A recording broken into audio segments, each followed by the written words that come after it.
Deborah, with her 30 years of being an entrepreneur and creating over 7 companies, knows exactly what it means to accept the mission. When you make that decision, when you accept the mission to become a solopreneur, to take yourself and your talents to market, then you embrace a life of not only unlimited possibilities, but also the unknown.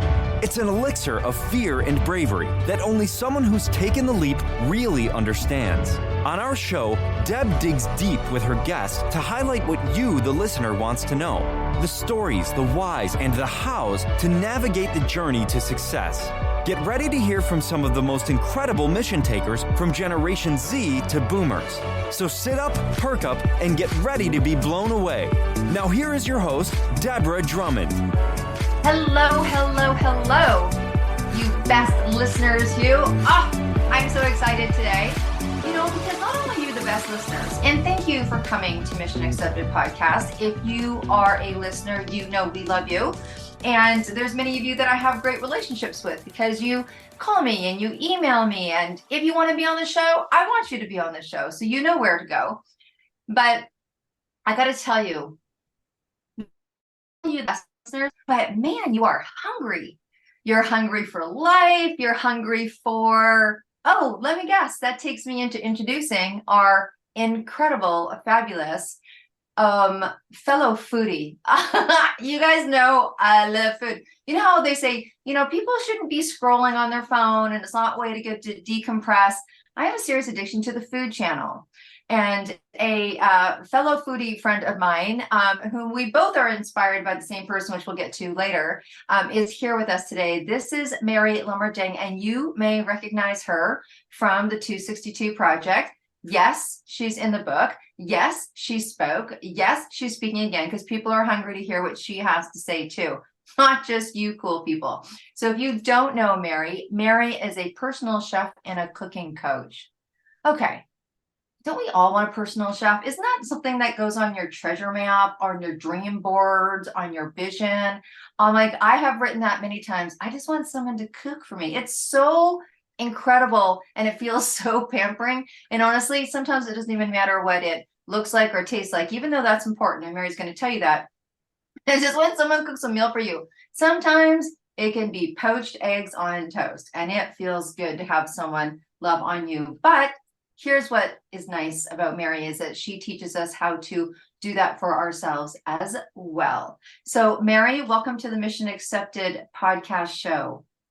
Thank you, Deb. Thank you for having me. It's wonderful to be here on your presentation. Yeah, absolutely. Well, what you do is super important. Not only do we like you to cook for us, but you know what? There's so many things about food that's so we listen to nutrition for the soul and having a good digestion allows you to digest all the things going on in your body. And I think, we've had this great, revolution around food in terms of, the things that people, were eating that aren't good for you. I don't think it's a surprise anymore that our body really needs good nutrition and cellular, and there's all sorts of awakening that's happened around food. But on the other side, as our world has become awakened, and there's been, a rise in entrepreneurship and a rise in bigger families and a rise in abundant things to do, because we don't use the word be here, is that it also can scrimp on people's times. And sometimes when people are tested in terms of the clock, they don't eat as well. They grab things quickly. The world has become abundant, but it's also become really convenient. So I am so glad that you're here today. And a lot of people probably haven't heard of the word cooking coach, right? They're like, oh, you can go to a cooking class. You can watch a show that'll teach you how to Julia Child, a duck à l'orange, but we don't know what a cooking coach is. So can you please enlighten us? Sure. Thanks, Deb. A cooking coach, I think I created the position because I see people going for cooking lessons and they go home, they have a pile of recipes, but they don't have necessarily the skills, the food at home, or the equipment, or even the space. So I like to help people to figure all of that stuff out so that they can make the recipes. Yeah, well, I can imagine that happens quite a bit, right? We get inspired and then we get motivated, and then, or sometimes things look really great and it requires all these, maybe spices or herbs or even terminologies that we don't really know, right? It's like, Mhm, and mhm. how that works. And there's always something different about, going to the movie and then writing the movie yourself. I mean, there's always something different about that. So, how does that start for people? Like when people contact you, what's going on for them? Like, why do people need, I mean, we all need a cooking coach, we all need a personal chef. Okay, we ticked that box already. But when do people call you? Why should they call you? And what is it that you're doing for people? They contact me because they don't feel like cooking, but they feel that they should be cooking. That maybe they used to cook and they're bored with it and they want some direction, some inspiration. And I like to help them to get back on track cooking or get started cooking, like get organized and make it easier for them. Well, what inspired you? I mean, I'm sure that wasn't, like, hey, what is maybe your professional background? How did you decide Oh, that you wanted okay. to do this? Where did that Yeah. inspiration? Mhm. Mhm. Well, I have been a professional cook. I took my chef's training at George Brown College in Toronto. That was a 2-year course because it included chef training, the baking, and managing a kitchen. And I cooked professionally for 10 years. But then I moved into working for the government. It was a little bit more stable. And I raised my son who has ADHD and worked with him, helping him.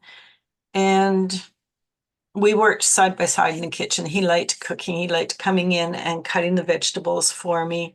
So we actually had a little truck that he would stand on that got him up to the counter, and then we would cut the vegetables. And it was a good time because when you're with kids, they don't want to be drilled about their day or what's going on. But if you can work side by side with your child, then it helps. They're sort of focusing on cutting the vegetables, and then we can talk at the same time, and they're more likely to share. And Mhm. also they're learning to cook. So I did that, and just like I bought a cookbook called for poke, making the bowl with the grains and vegetables and stuff. And it had all these ingredients. So I made a list and I went to a Japanese store to pick up the ingredients. And it turned out to be more of a takeout place. All these young people were hanging around, and I showed her my list and she had no idea what I was talking about. So, people need help to figure these things out, or else you're going to go back to, like you say, the chicken nuggets, or go back to McDonald's because it's a lot easier. Yeah. It's easy to fall back on convenience, right? It's easy to tell ourselves we don't have time. Nurturing our meals isn't something that we normally think about. And I also noticed, so I'm with you, like hands down, we must have raised the kids the same way, because I have pictures of my son Ocean in the kitchen sink at 2 learning how to crack eggs, right? And by the time he was 12, he literally was cooking the Thanksgiving turkey, and we used to call him Mini Martha Stewart, but he really took to cooking because it is creative. And my daughter cooked as well. And now, I mean, I keep saying that we need to buy her a bakery, but she loves to bake and loves to cook. It is a time of commune, right? I mean, Yes. I think it's such a bonding time, and you are absolutely right. Now, I got more out of my daughter going shopping. And just, and as we were shopping, she would divulge all this stuff that was going on at school and her feelings. And in the kitchen, I think for my son, it was a lot about community because he didn't know any different. I'm sure he thought all his friends cooked in there as well. Every time his buddies came over, of course, we would cook things like cookies and brownies and things like that with no sugar, and they didn't know it. But they didn't know it, but it was almost, it didn't look like a craft. It wasn't like I was learning something that wasn't, but it was a very creative, but it was an instant gratification sense of accomplishment. So Mhm. literally we could do something, and within a half an hour or an hour, there was a product, whatever it looked like, whatever it tasted like. it didn't really matter, but there was a great sense of accomplishment. Like, we made these so we can eat them, almost more legitimized, instead of coming in and saying, hey, can I have, 3 brownies? And you'd normally say no. So it was like, Yeah. but I made these. So for us, it was really that as well. We were talking a little pre-show about one of the people that inspired you. Maybe share with us who that is and how they inspired you. Yes, Jamie Oliver really inspires me, partly because I like the way he cooks. It's a little bit of this and a little bit of that, and it's fun. He just throws it all on a wooden board and then serves it up, and it's a lot more fun. But also he travels around and learns from different people. There was one time where he visited markets, and he's lucky. He's able to go with the restaurant owner to the market. They pick up a few fish and different things to eat, and then they go back to the kitchen and cook together, which would be so much fun. And he includes his children. There's some very funny stories. But also, I watched his series when he did Cooking with America or something like that. And he was trying to get people to just make an omelet for themselves. He'd give them a burner. There was like a gym full of these little mini workstations. And he got them to make omelets for themselves, just to show how easy it can be to make your own food. You know, you buy a few eggs and a fry pan and a flipper, and you can make yourself an omelet. And it can be so easy. And he's just I would agree with you. We talked pre-show. I think all of us were nodding our heads when we were talking about Jamie Oliver. First of all, I think there's something very easy about him, right? Like, when he explains things, there's there's very few people on the World of Food channel that I don't identify with or have fun with. But for him, he's easy. His voice is easy. It's kind of poetic. I think for me, it was easy for Jamie Oliver to be with the kids, like when I was taking with the kids. But that must have been the series that I watched. So I'm a fupa. I don't anymore, but we used to have, so in our house, we had something called the family bed. It was mine.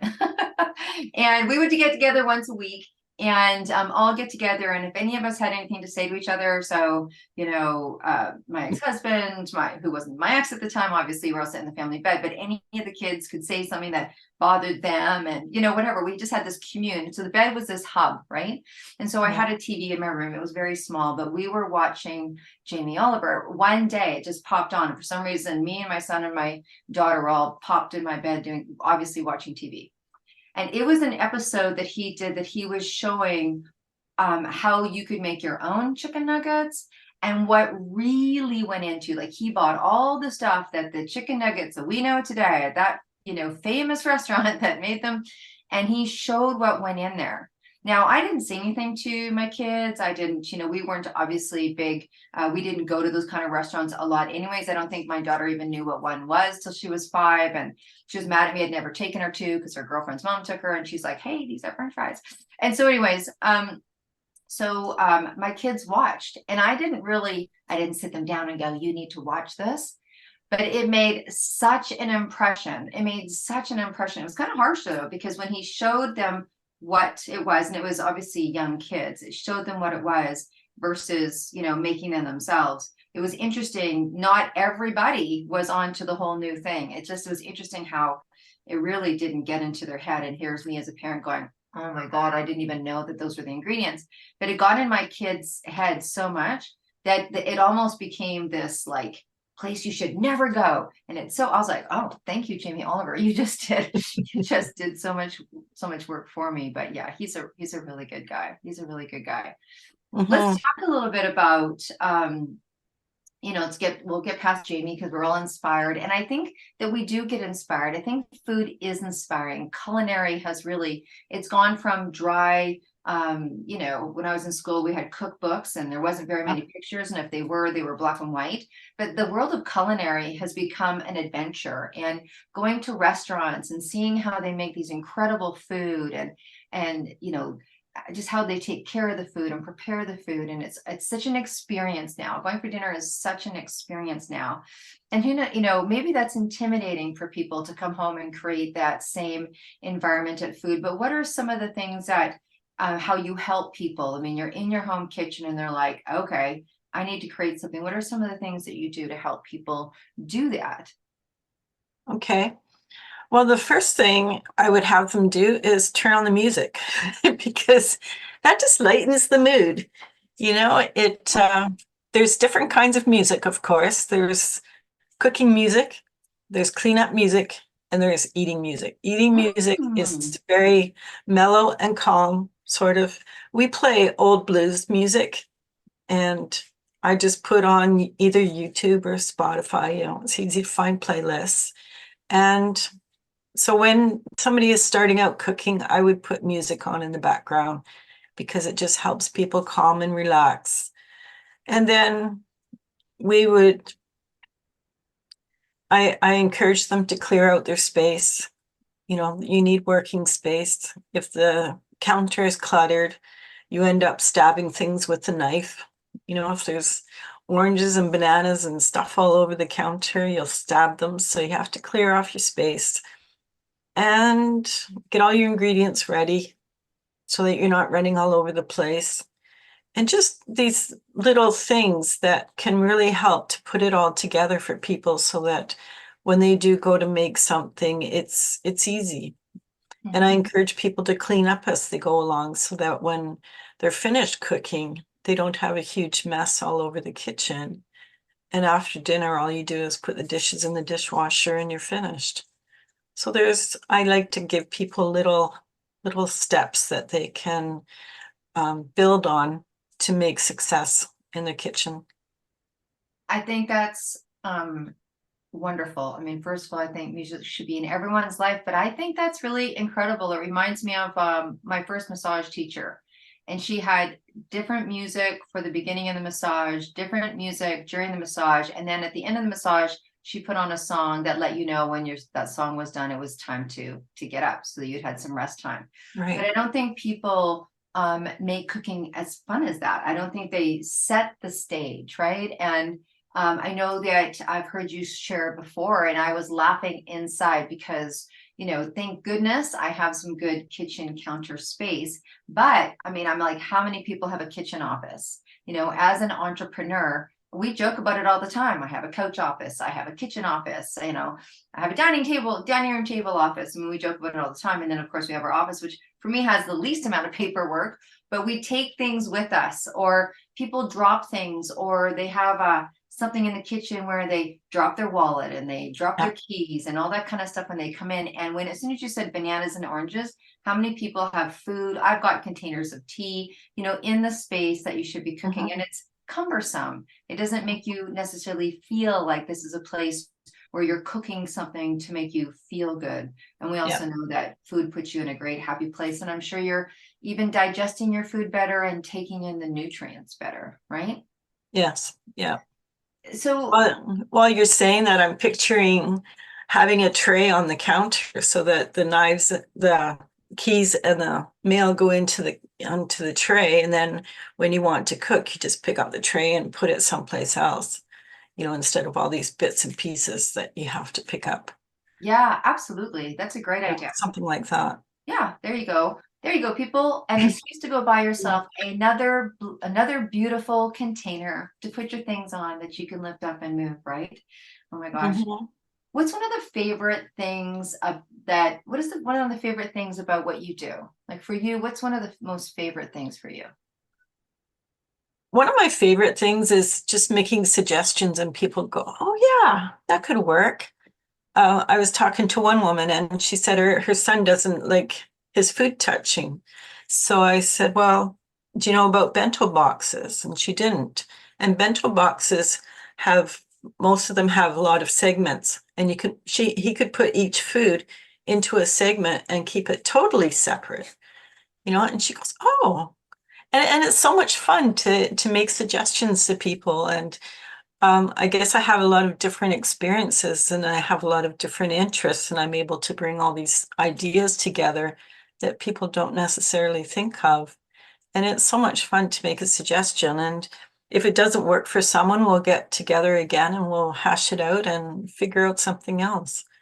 But it's fun to throw out ideas and encourage them to try. I think that once people start to get into the habit of cooking for themselves, like it does, first of all, gives you a sense of accomplishment, but also from an economic standpoint, Mary, what are some of the things that people can do? Because I've heard many times, now I'm, not your typical recipe person when I cook. So me and my son, we've been cooking for a long time. So we just look at a picture and adapt it to the way we want, or we know enough what to use. But I hear people go, yeah, but then I got to go buy this and this and this and this and this, and then I don't know what to do with it again. What are Yeah. some of the suggestions that you can suggest for people around, like, how do they get started, or how do they keep going, or like, Yeah. Well, that reminds me of one time I was visiting a friend of mine, and she was a good friend, so I was able to go through her fridge. And I found out half an avocado, and I said, well, what's this for? And she said, well, I made a recipe and I didn't know what to do with the other half.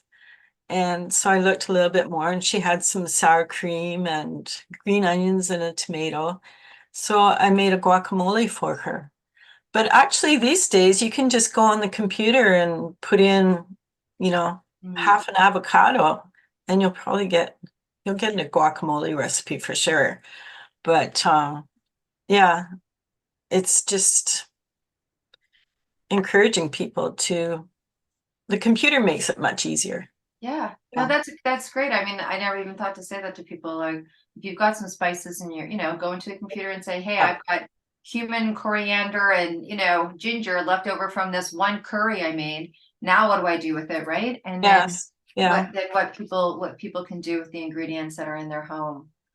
Hmm. I think that also there's people that come up against, like, so obviously you're a cooking family, we're a cooking family, but there's people that don't come from a cooking family. And one of my dearest best friends of 40 years plus, literally I'm like, why do you never have me for dinner? Like, I was like, why do you never have me for dinner? You're for dinner, your kids. She's like, I don't know how to cook. I'm like, you have 3 kids, what do you mean you never had to cook? I mean, obviously I was never there for dinner to know. She's like, no. And I'm like, okay. And I literally had to teach her how to make spaghetti, which for some people be like, well, you just put us, but so there's people that just really don't know how to cook because they weren't taught how to cook, right? Sure. Yeah. There's generations now that grow up with takeout food. And I know of one lady that it's part of her story is that she never saw her mom cook. They would go to Wendy's for a period of time, and then they'd go to the other ones for another, and then they'd switch around. And yeah, some people don't. And I think the delivery services really help. I know one person that was gifted a year with a home delivery service, and that actually helped her to start cooking regularly. All of the ingredients are portioned out, the recipe comes in a card, and it made it very easy. But when you were talking, it also reminded me of a fellow I met at a summit once, and I was talking about what I do. And he said that he tried one of those delivery service, but it took 30 minutes to make the meal. And he's used to just popping something into the microwave for 5 minutes. Why should he spend 30 minutes making something? And I said, well, how did the taste compare between the microwave dish and what you made? And he thought for a minute. I don't think he even really considered. And he said, it was much better. Mhm. And I said, well, maybe it's worth the 30 minutes. But there's also other value in spending that 30 minutes in the kitchen. Partly, like you say, you're nourishing yourself, your body. It's a good break from his work. It actually helps the brain in in a neurological way.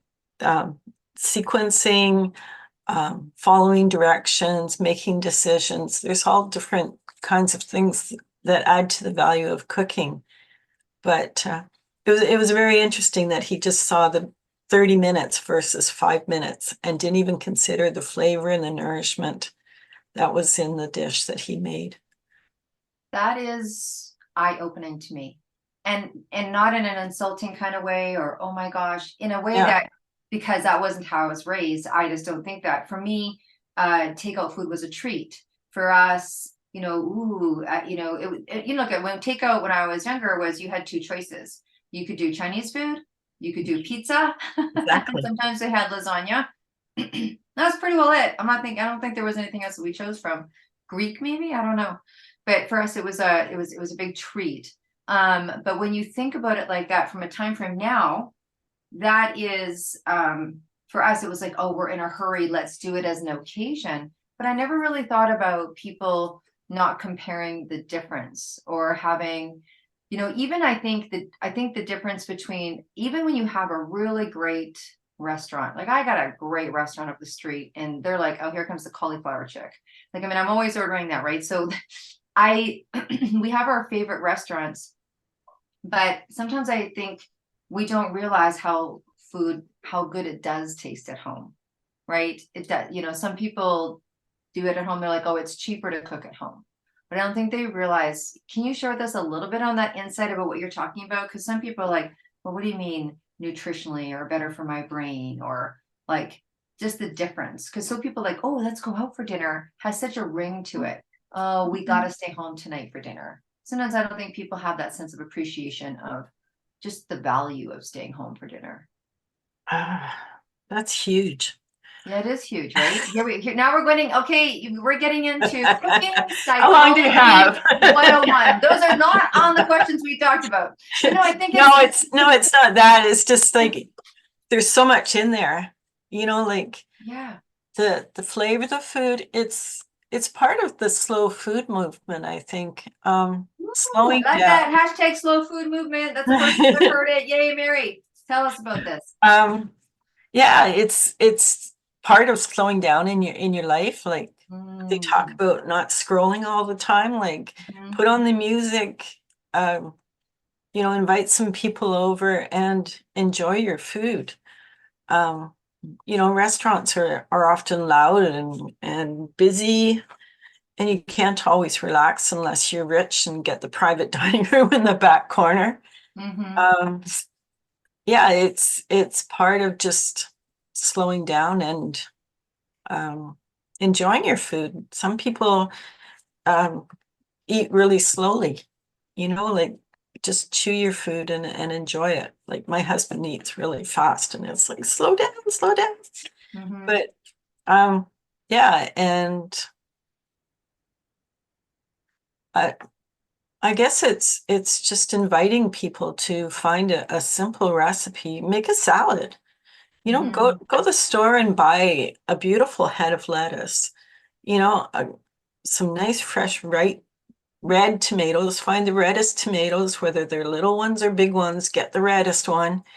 A nice cucumber, and smell the cucumber when you cut it. Like, cucumber smells so good. And maybe try a mango.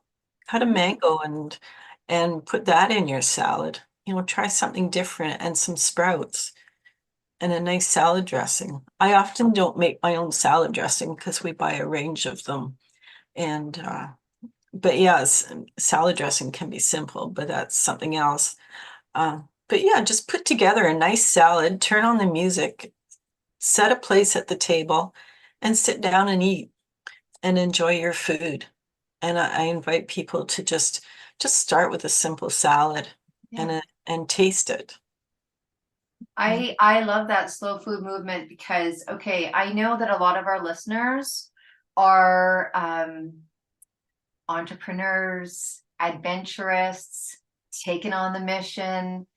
What can we do? I know someone that listens to our show while they're doing yoga, which is awesome. Thank you very much. But there's a lot of people working from home that eat standing up in between meetings. Right? They run to the kitchen. They're like, oh, I'm kind of hungry a little bit. They stand there, they shove some food in their face, and they get back to their desk. Yeah. What's your opinion on eating at your desk while you're working? Do I need to ask you? But this is truth, right? This is, hashtag real truth around food, but I don't probably know how nourishing that is, maybe. Well, I think that's where smoothies come in. right? Mm. Mm, yeah, buy a really nice blender. If you're a successful entrepreneur, you can invest in one of those beautiful big ones and just put a whole bunch of stuff together, find a recipe. And I haven't made a smoothie in a while, but I know that some people make them, put them in the fridge. You could portion them out into the bottles and yeah, if you have a busy day with back-to-back meetings, have some smoothies put together ahead of time. And yeah, sometimes that's the way life is. You got to squish it in. Mhm. And yeah, this is just taking that time, that prep time, when you have some time available, make Mhm. a few smoothies or something easy so that you can get something more nourishing Mhm. for in between, because that'll help keep your energy up for those meetings as well. I'm sure, you get through all those meetings and you're just wiped. Yeah. But if you can have a smoothie, a good, solid, nourishing smoothie in between, then your energy is going to stay good right through the last meeting. Well, here's the thing that I like in our conversation is that there has been just a multitude of different pieces of advice that you've given that some people are really going to glomp onto. And I think that's where the personal cooking coach comes from. It's like, look, it's like going to a trainer, right? Like I know I Yes. should and I Yeah. want to, but I don't Mhm. know where to start. And I look at all these weights in the gym and I'm intimidated. Like, this isn't my playground, my uncle isn't Jamie Oliver. I don't watch the Food Channel. Like Yeah. I look at pictures of food and go, someone probably put that together and that would never be me. So I think, eating is necessary, but it can be also pleasurable and it can also be nutritious. And I Yes. don't think it needs to be, from what I've heard, it doesn't need to be expensive. There's things like time batching and even just that whole thing, like I can't get my kid to eat their lunch because their food is touching. And you're like, oh, well, that's easy. Go get a bento box. And they're like, what the heck is a bento box? Like those kind of things can make a whole big difference between, a kid coming home and hasn't eaten their lunch and their mom's like, I'm wasting food. And honestly, there's just some really simple solutions. And I think that the nice thing about having a cooking coach is I can take my lifestyle and have a conversation with you with my lifestyle. I start Yes. here, I start here. My kid has food allergies to this, da da da. I'm finding I'm cooking 3 different meals. My kids don't want to eat, like all those things that people come up against, which is the battle within to learn something new. But as a cooking coach, you're giving them those things that allow them to do what we all know that we need to do. I mean, this is not like, oh, really? We all need to eat better. We all need to eat healthy. My Ayurvedic coach is like, get up from your desk, go to your living room, leave your phone in your office and go have that 20-minute, just, I'm going to have a snack. I'm going to eat my lunch, have it at the same time. Like all those little things that the decompression that happens. So many people are shoveling food, right? Like, I call my son a vacuum. Now he's 20 and he shoves his food in his face. And I don't think he does it for any other reason than, he just shoves his food in his face, like, Mhm. he's not mature enough yet to understand and appreciate. Um, but I think those are all the things that you're telling us that solves the solution for people. And even, if someone is busy, that whole, this is, it's a technique where you go and do something what people consider brainless to let your brain decompress and relax. And there's nothing like going in. Can you talk to people about food batching, time blocking for food batching? Like it's easy to say, well, you can make all your food in one hour for the week or whatever it is, which are Yeah. people are like, yeah, but doesn't it go bad? And I don't know how to like, can you talk about food batching a little bit? Because I think we think people know what it is, but I don't think they do. Oh, food batching is actually picking a time in your schedule where you have a few hours to be able to make meals that you can make for during the week. And some of them can be frozen. They only take a day or two to thaw out. Um, it's usually a time, first of all, you go shopping and pick up what you need. So before that even is meal planning, figuring out what you're going to make. Maybe invite a friend or two over. I know someone that gets together every Sunday with a friend and they get together and make food to help with the week. Some people, they just chop a big pile of onions and celery and their vegetables so that it's easier to cook during the week. So it can be very simple as pre-chopping your vegetables and putting them in the fridge, or some things can be frozen, but just pre-chopping your vegetables or having them cleaned up. I like having my celery container, and I've trained my husband to clean up the celery so that I can just go in the fridge and grab a couple of pieces of celery. So when you get home from shopping, prep some of your vegetables, and then they're easier to prepare during the week. But also the batching, there's of course Facebook sites and YouTube channels that show that. And there was one woman that laid out, she made them for her kids too. So she made the egg wraps, and so she had her paper out. I think it was 9 pieces of paper, and she did all this egg meals and then put them in the freezer. And then the kids could get up in the morning, pop it in the microwave for, I think it was a minute, 30 seconds, whatever they figured out it needed. And the kid could eat on the way to school, which is not sitting at the table relaxing and eating, but it works for them. Yeah. And yeah, there's different ways of doing it. You just have to you have to look at your schedule. When are you available to do the work? One of my friends, one person I worked with, they did their shopping on Sundays. So Sunday afternoon, they would do a bit of prep. And Mondays, she was often home either doing housework or entrepreneur type work that she would do at home. So we had her putting on the slow cooker in the morning on Monday mornings, and she was able to make a bigger meal, say chili or some kind of stew, and then the extra would be frozen so that later in the week when they were really busy, they could take that meal out of the freezer and just heat it up, which I call a heat and serve. And you can get nice little containers, and they stack up in the freezer so they don't take a lot of space, they don't end up all over the place. And yeah, you can do a batch by just putting on the slow cooker. And there's books of slow cooker recipes where people have rewritten the recipes so that they taste better, they cook better. Like it used to be that everything went in at the very beginning, the raw meat and the vegetables, and the vegetables would be overcooked and the meat is not seared. And yeah, they were kind of gross.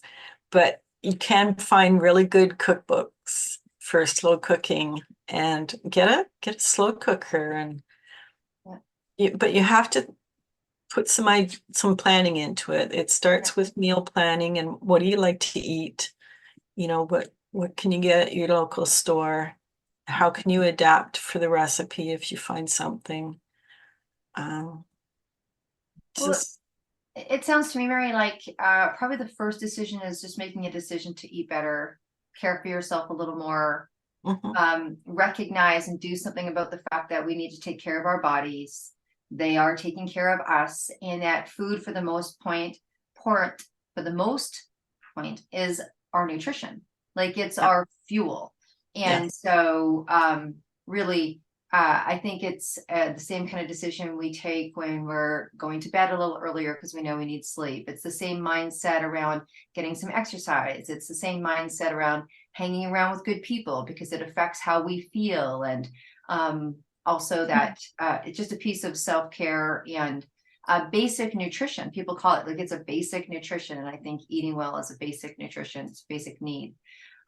Is there anything else that you want to share with us before we kind of go into I'm going to ask you a question or two that's kind of maybe off, other than I would love to hear what your favorite pastime is. My favorite pastime, I like going out in the garden. I like just stepping out the door. I just take a deep breath and, like you say, decompress. It just helps me relax. We have a marvelous bird feeder, so I get to watch the birds flittering around.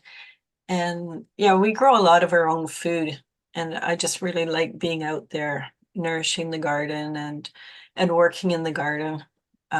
We grow right now we're not today because it's snowing, but we have carrots and beets in the garden that we can pull up, and they're just marvelous. And we also, in the garage, we have our garlic and onions and squash from the garden in the summertime.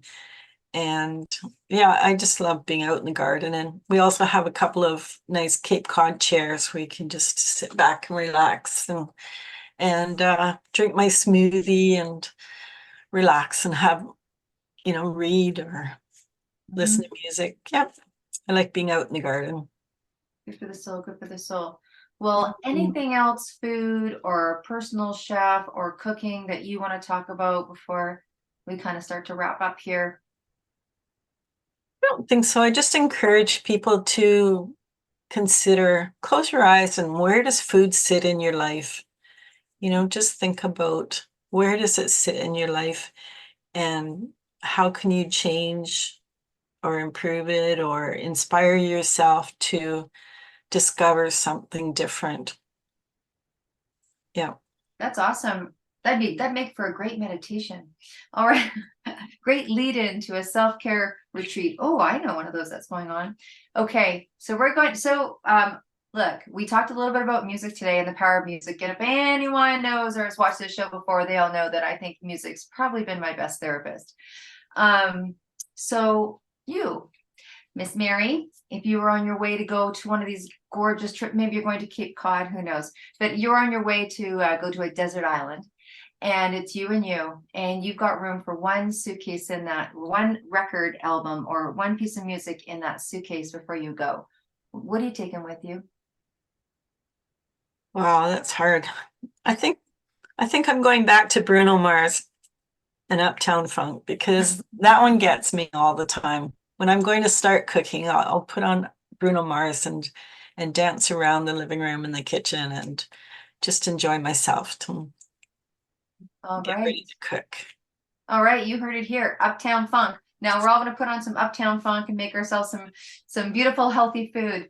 Thank you so much for sharing your time with us today and your wisdom, and what an incredible journey. And I think people listening never really saw the multifacets of cooking and food and importance and self-care and nutrition and ideas, right? And it doesn't need to be grand, right? It doesn't need to be grand. You talked about throwing a mango in your salad to spice it up a little bit, and just the power of, hashtag slow food. I love that. It's going to be my little phrase for a little bit here, Mary. You're going to get sick of hearing about it. So look, listeners and viewers, thank you so much for tuning in today. We so appreciate you, and we know you appreciate us because you let us know. So keep doing that. Share this information. That's what we come on mission, help people live and eat better and have more fuel. And we're here to help people like Mary get their word out, and we can only do that with your help. So please send this out. This is a fundamental podcast that all people need to read need to hear and watch. So thank you again. And we got this big party going on. It's the 262. If you want to be on the show, if you want to be in the book, if you want to be on the stage, you need to go to debdrummond.com and just fill out that contact and get in touch with me. It's not difficult. It's deb@debdrummond.com. It's debdrummond.com. And guess what? My name's Deb Drummond. So thanks for being you. Until we meet you again, you be well and you stay groovy. Thank you, Mary, for joining us today. Bye. Bye.